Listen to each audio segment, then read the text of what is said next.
Au lieu du bois traditionnel, ce violoncelle est en fibre de carbone. Pour certains, ce nouveau modèle en carbone offre un son supérieur à celui de l'instrument en bois. Sans rien perdre de ses qualités, son volume est beaucoup plus important.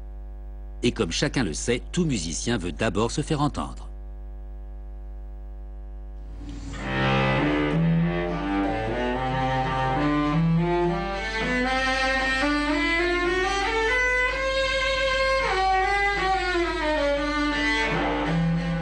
Ce violoncelle a été mis au point par un concertiste de Boston qui avait remarqué que les ondes se propageaient mieux contre les coques des bateaux construits dans ce matériau.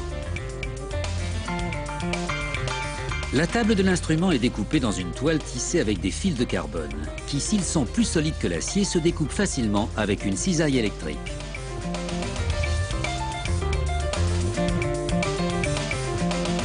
On découpe plusieurs tables que l'on mettra de côté pendant qu'on travaillera sur une autre partie de l'instrument.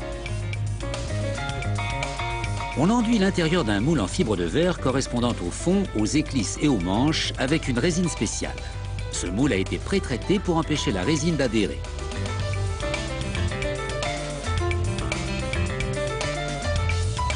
Le but est de saturer cette grande pièce de résine tandis qu'elle épousera la forme du moule. On lisse bien la toile pour éviter toute déformation susceptible d'affecter la sonorité de l'instrument.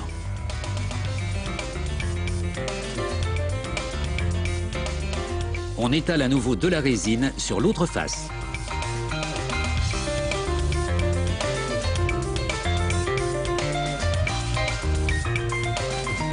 Puis on élimine l'excédent de résine avec une éponge.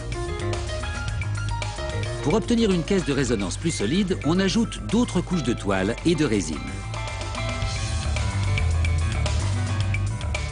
On recouvre ensuite la toile de nylon et on découpe les bords. On dépose un morceau de plastique perforé sur le nylon, puis de la ouate. Après avoir installé une pompe à vide, on recouvre le tout avec une bâche à vide en plastique. On démarre ensuite la pompe qui aspire l'air et l'excédent de résine. Le plastique perforé régule la quantité de résine et la ouate absorbe l'excédent.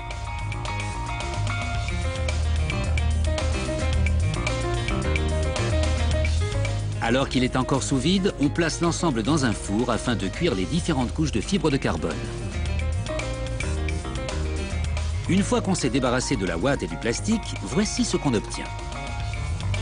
Les couches ont fusionné et la pièce présente un aspect lisse et brillant.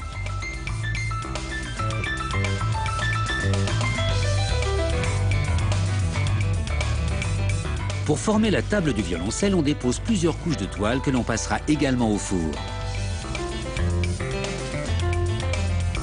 On découpe les bords avec une scie à bande, puis on les ponce pour obtenir une jolie finition.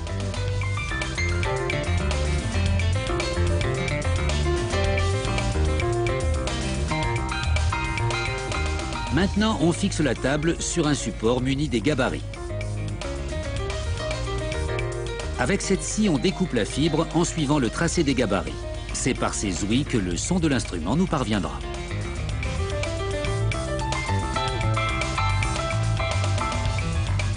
On colle l'étiquette de la société sur la face intérieure du fond du violoncelle.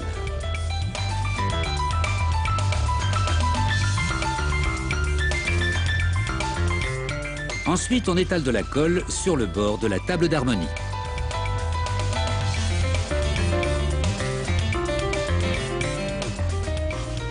À l'aide d'un ruban adhésif, on resserre l'ensemble jusqu'à ce que la colle sèche.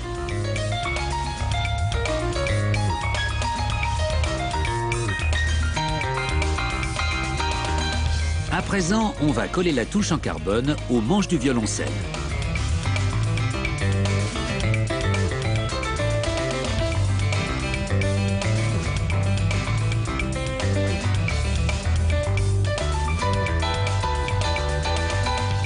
On perce des trous dans le chevillé. Pour finir, on insère les chevilles qui serviront à accorder l'instrument. Ce violoncelle ne tardera pas à devenir bien plus qu'une simple coque. Nous allons vous révéler ses mécanismes internes.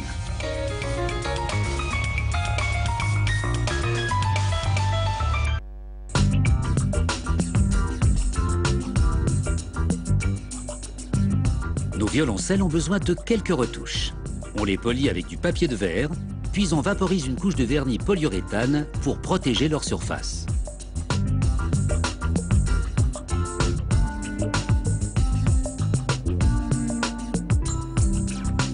C'est ensuite au tour du spécialiste des instruments à cordes, le luthier, d'intervenir. Il pose un chevalet grossièrement taillé sur la table d'harmonie et effectue des mesures. Le positionnement du chevalet doit être très précis, car il supportera les cordes et transférera leurs vibrations à l'instrument.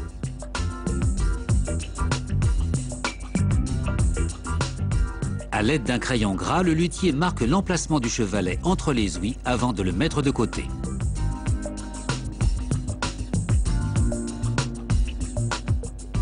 Puis, il glisse une âme dans l'une des ouïes et la coince entre la table et le fond du violoncelle. L'âme est une pièce essentielle. Elle assurera la rigidité du violoncelle et communiquera les vibrations des cordes à la caisse de résonance de l'instrument. C'est un travail délicat qui exige une très grande précision. Il prend à présent des mesures pour vérifier que la position de l'âme correspond au tracé. S'il y a le moindre millimètre d'écart, il ajuste son réglage.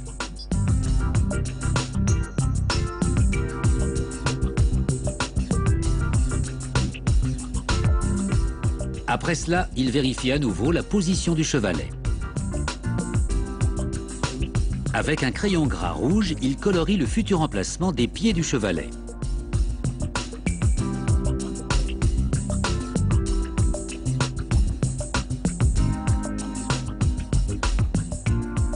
Puis, il presse le chevalet sur la table afin de marquer les pieds.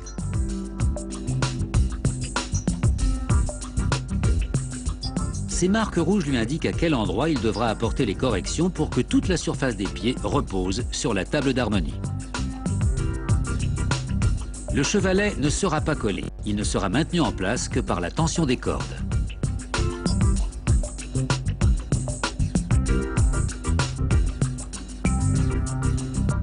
Le luthier marque au crayon gras les deux extrémités d'une pige.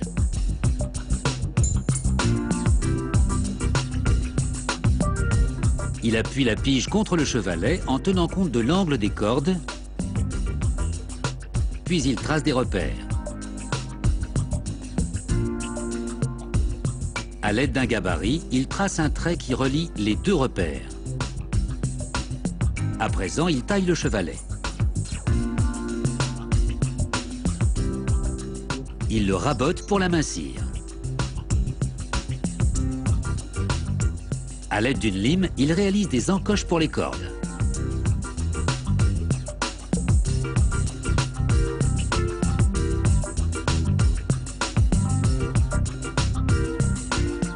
Sous l'instrument, il installe une pique coulissante dans un trou pré-percé. Cette pique reposera sur le sol et améliorera la stabilité de l'instrument. Il entoure la pique d'une sangle en plastique rattachée au cordier, puis pose ce dernier sur la table du violoncelle. Il tend les cordes fixées aux chevilles et les monte sur le cordier.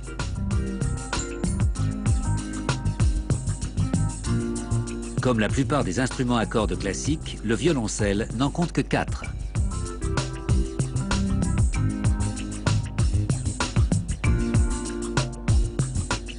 Le luthier glisse maintenant les cordes dans les encoches du chevalet. Il tend les cordes à l'aide des chevilles. Les cordes appuient ainsi sur le chevalet et le maintiennent en place. Il ne reste plus qu'à accorder le violoncelle pour qu'il puisse rejoindre les salles de concert.